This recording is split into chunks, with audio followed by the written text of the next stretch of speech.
Tiri vagari vemuconstituency St. Mary's. Kurarama kwedu kunosiyana, kuwana kwedu kunosiyana.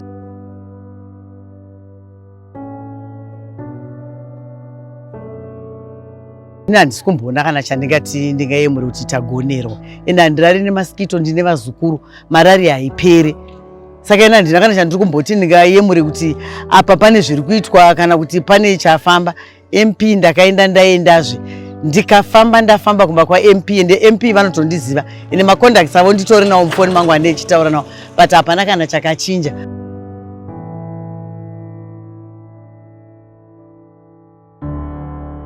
Inini ndingada kutaura ndakamirirawo vamwe vangu sezvirema kuti tiri kurarama takaremara, mvura patinoiwana kure. So far tiri kuti dai zvaramba zvakadaro kwatakuenda kana kwatiri kuenda zvino izvi kumberi tiri kuti dai vatarusenga varamba varipo kuitira kuti nzvimbo yedu yene St. Mary's Constituency tirambe tine ugaro hwakanaka kuburikidza navatarusenga. Hello residents of St. Mary's. As your MP, Honourable Dickson Tarusenga, I've heard your issues, and the following is my response.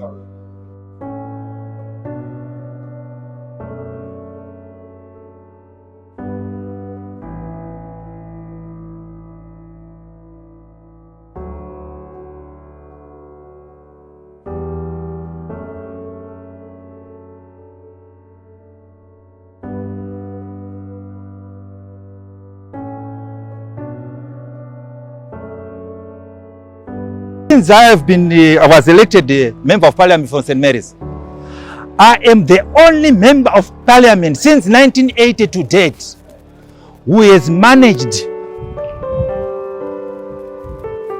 to erect tangible projects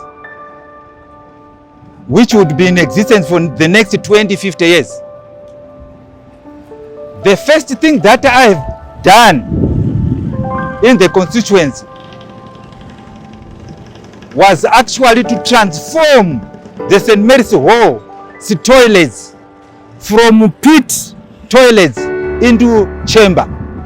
If you go to the St. Mary's Hall, you now see that there are chambers. I'm the one who put those chambers in the place. The second thing I did at Bumuzo, old people's home, our elderly people there, a majority of them were failing to bath themselves, especially during cold weather. But I have managed to give them 4 geysers. I've also bought 6 sets of sofas. I've also bought for them 172 chairs. You know, older people love to sit down, so that's why I had to buy those things for them.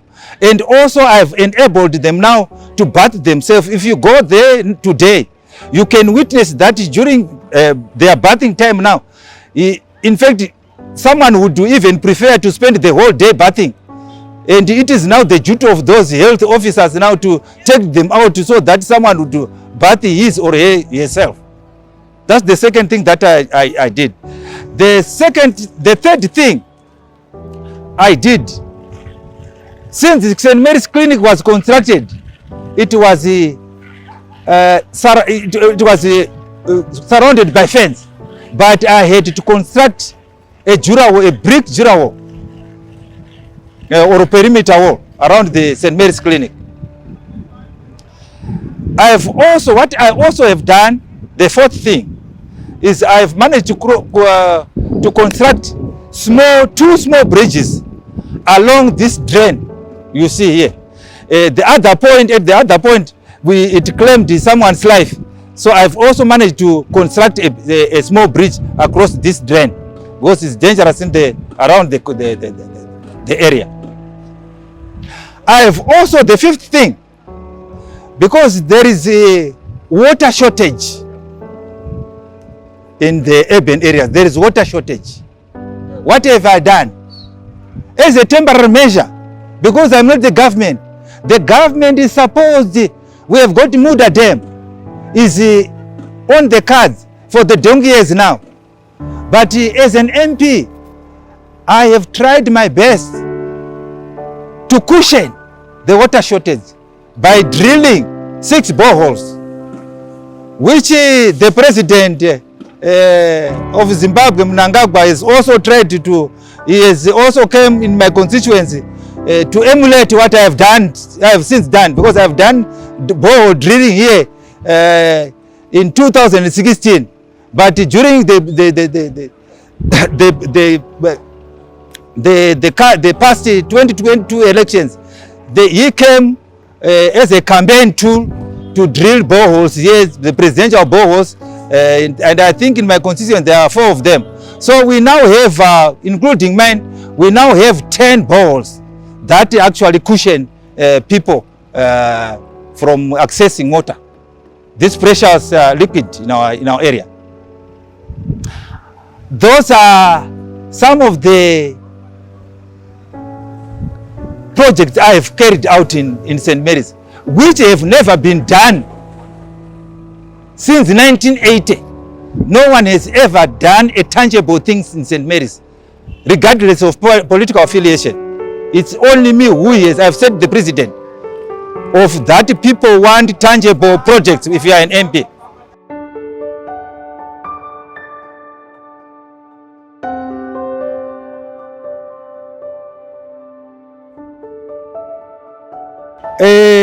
I think, if I may say, Parliament is a talk shop. You talk and talk and talk, but there won't be any implementation on whatever you have said. If you go and check on my maiden speech in 2015, right up to date, you will find that this issue of unavailability of water and also proposals on how to end those challenges, they will feature. It's not only water. You know, in my constituency, there is no government secondary school. There is no government secondary school in this constituency. It's also very important. I have also raised this issue. It remains a talk shop and is the pipeline. And the proposals, when I have gone to see, in fact, after talking about this issue in Parliament, the minister called me to his office. Then I had to go to his office. He referred me to his directors. That's where everything ended. And I don't know when a secondary school would be built, a government secondary school, not private. I want a government secondary school in St. Mary's. I don't know when the current government would erect a government secondary school. You know the advantages of a government secondary school as opposed to private secondary schools. My community is the poorest of the poor in Zimbabwe. They want government entities to send their schools, not private. Because we have vast lands here, but they are being sold to individuals to create private secondary schools or private primary schools as opposed to government secondary schools.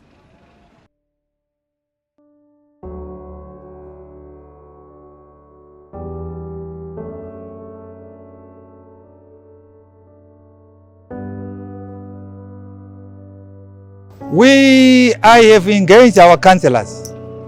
That one is a topical issue. We have tried in the power so invested in us to try and curb these things, but the problem is everything is almost drunk. Our economy is drunk.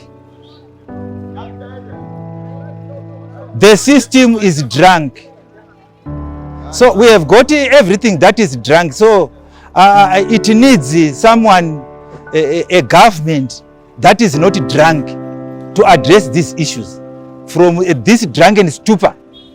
We need to bring out everything that is in the drunken stupor to normal. That's what that's the comment that I can give on this drunken, because everything is drunk.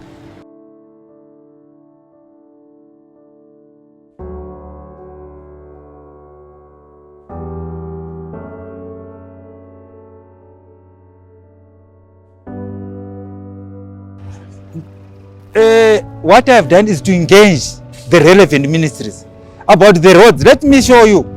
Since last year, August, to date, I am in touch, even last week, I am in touch with the Minister of Roads, Honourable Felix Mona, about that road.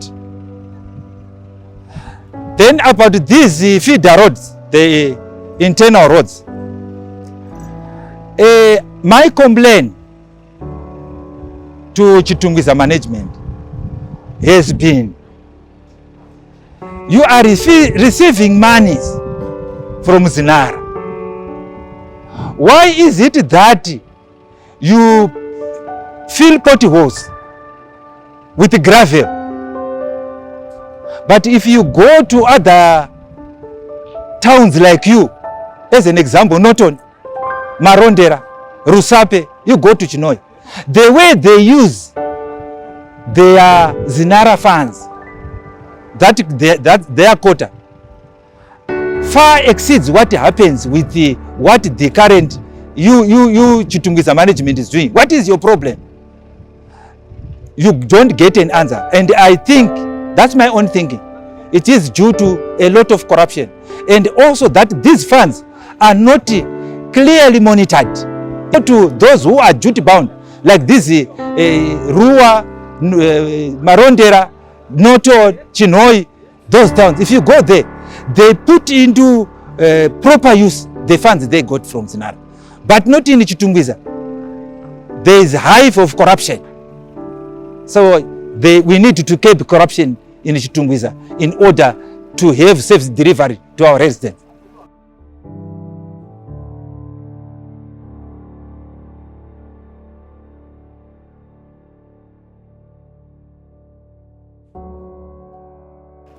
Residents, community of St. Mary's, it is your choice during the coming elections.